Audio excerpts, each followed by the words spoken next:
देखिए, नींद ना आना एक बीमारी भी है और एक कैफ़ियत भी है। सबसे पहले तो मैं आपको ये बताता चलूँ कि जो एक आम आदमी होता है, उसकी नींद तकरीबन 8 घंटे होनी चाहिए नौजवानी में, और उम्र के साथ आहिस्ता-आहिस्ता ये कम होती चली जाती है और बुढ़ापे में जाके कम से कम 6 घंटे तक ज़रूर होनी चाहिए। एक तो ये ज़रूर इम्पोर्टेंट सोना ज़रूर, चाहिए 6 ज़रूर, घंटे तक। बिल्कुल, बिल्कुल। अच्छा, दूसरी इम्पोर्टेंट चीज़ जिसको लोग नहीं समझ पा रहे, वो ये है कि ये जो स्लीप है, ये रात की स्लीप होनी चाहिए। बिल्कुल, क्योंकि हमारे दिमाग के अंदर एक बायोलॉजिकल क्लॉक है, बिल्कुल। और वो जो बायोलॉजिकल क्लॉक है वो बता रहा होता है हमारी बॉडी को कि अब रात हो गई है, अब दिन हो गया। सूरज जब की रोशनी के हिसाब के से हिसाब से जो बिल्कुल हमारी बॉडी है वो ऑटो रेगुलेटेड वो ऑटो रेगुलेटेड होती है। अब कुछ लोग हमें कहते हैं कि नहीं जी, वो दिन को मैंने 5 घंटे सो लिया, रात को 3 घंटे सो लिया, तो 8 घंटे तो मेरी नींद पूरी हो गई। खैर, पूरी तो हो गई, लेकिन ये बायोलॉजिकल क्लॉक के साथ सिंक्रोनाइज नहीं कर रही। तो ये दूसरी बात है ध्यान में रखने वाली। अच्छा, अब तीसरी बात आ जाती है। अब स्लीप जो होती है ना, इसके फेजेस होते हैं। एक होती है जिसको हम कहते हैं रेम स्लीप, और एक होती है non REM sleep. REM sleep होती है रैपिड आई मूवमेंट स्लीप, बिल्कुल। और non rapid eye movement sleep. अब दोनों में फर्क क्या है?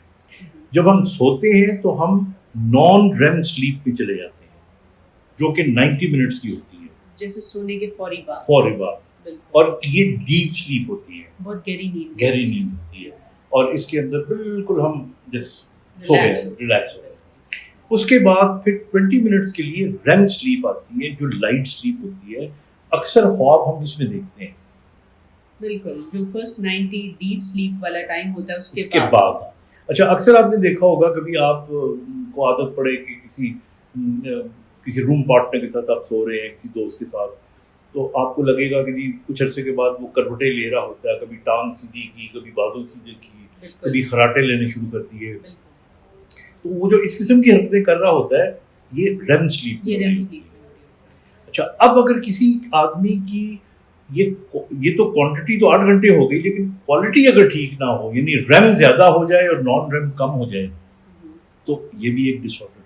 यानी गहरी नींद का जो टाइम है वो कम हो गया है, और हाँ, जो और रेम लाइट स्लीप का है ज्यादा हो लाइट का गया। ज़्यादा हो गया। तो इसको भी आप ध्यान में रखिए।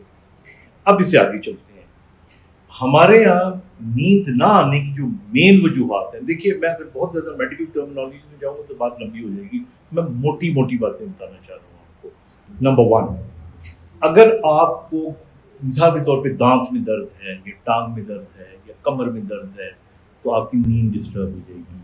तो एक तो दर्द इसकी वजह बन सकती है। बिल्कुल, किसी भी किस्म का दर्द है या तकलीफ है तो it is a common. Number 2, अगर आपने कोई स्टिमुलेंट्स लिए हुए हैं, जिस तरह चाय हो गई, कॉफ़ी हो गई, आपको आदत भी नहीं है, और आपने ये पी लिया, रात को एक कप चाय पी लिया, तो ये अगेन डिस्टर्ब हो डिस्टर्ब कर जाएगी। देगी। और कई लोग जो होते हैं कि वो खामखा मेहमानों के पास गए और वो चाय पी ली, बिल्कुल। And that would lead to smoking हो गई, वगैरह वगैरह वगैरह। अच्छा, फिर आगे चलते हैं हम। हमारे यहाँ एक, जो मैंने कहा था बायोलॉजिकल क्लॉक, ये टाइम होता है नींद के आने का, ये सोने का। मतलब मेरा सोने का टाइम 11 या 12 बजे का है, तो मुझे अगर 12 बजे मैं क्रॉस कर लूंगा तो मैं उस क्लॉक से आगे निकल गया, बिल्कुल, तो अब फिर नींद मुझे नहीं नींद आएगी। नहीं आएगी। नींद नहीं आएगी। तो इसलिए एक ये वजह होती है कि अगर आपने सोना है तो जो आपके टाइमिंग है उनके अंदर आप सोएं।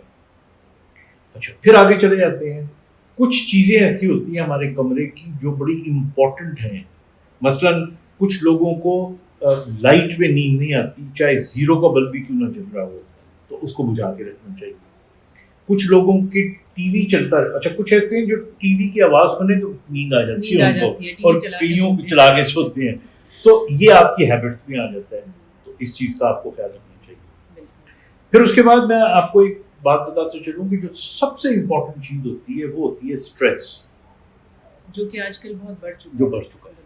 अगर आप टेंशन लेंगे, अगर आपको स्ट्रेस ज़्यादा होगा, तो उससे हमारी बॉडी में कॉर्टिसोल सिक्रीट होता है। तो जब वो सिक्रीट होता है तो उसकी वजह से बॉडी जो होती है ना, वो थोड़ी सी तैश में आ जाती है, हाइपर एक्टिव हो जाती है। वो जब हाइपर एक्टिव होती है तो टेंशन में नींद ना आने की मेन वजह ये होती है। और दूसरी इसकी वजह ये होती है कि फिर आपके दिमाग में ख्यालात घूम रहे गर्दिश होते कर हैं, रहे होते हैं। और जब वो गर्दिश कर रहे होते हैं तो देन डाइवर्ट हो जाती है टेंशन। इसके अलावा भी बहुत सी कंडीशंस हैं जिनमें कुछ बीमारियां भी शामिल हैं। एक कुछ लोग ऐसे होते हैं जिनको रेयर बीमारी है, रेस्टलेस लेग सिंड्रोम होता है। बिल्कुल रेयर है, रेयर कम है लोगों लेकिन में है, होती लेकिन मतलब होती है। उनको जब वो दिन भर ठीक रहते हैं लेकिन रात को जब सोते हैं तो टांगों में, पंजाबी में कहते हैं अचबी होती है, या उनको अजीब सी फीलिंग होती अजीब है। सी फीलिंग। इसी तरह कुछ लोगों को स्लीप एपनिया होता है, यानी उनका सांस रुक जाता है। तो ये 2-3 कंडीशन ऐसी हैं जिनके लिए तो आपको डॉक्टर के पास डॉक्टर के जाना पास चाहिए। जाना जरूरी है। अब सारी गुफ्तगू को अगर हम लपेटें, 3 बातें हमारे सामने आती हैं। पहली बात तो ये सामने आती है कि आप अपने बायोलॉजिकल क्लॉक के मुताबिक सोएं। अगर आप सोएंगे तो नींद ऑटोमेटिकली आपकी ठीक हो जाएगी। नंबर 2, कुछ एक्सरसाइज आप सोने से फौरन पहले नहीं, लेकिन सोने से 2-3 घंटे पहले, 4 घंटे पहले कर लें अगर आप कर लेंगे तो आपकी बॉडी थोड़ी एग्जॉस्ट होगी, तो आपको नींद अच्छी आ जल्दी। जाएगी। तीसरी बात, जो कि बहुत मुश्किल बात है, किसी को ये कहना कि आप टेंशन ना लें, एंग्जाइटी ना लें, लेकिन एक चीज़ मैं आपको ज़रूर कह दूंगा कि दिमाग हमारा है, हमें कंट्रोल भी कर रहा है और हम दिमाग को कंट्रोल भी कर सकते हैं। गुड एक्सरसाइज, गुड फूड, और हाँ, ज़्यादा मिर्ची वाली चीज़ें जो है ना वो खा के ना सोएं, क्योंकि उससे एसिडिटी होती है, रिफ्लक्स होता है, और उससे भी आपकी नींद डिस्टर्ब खराब हो होती है।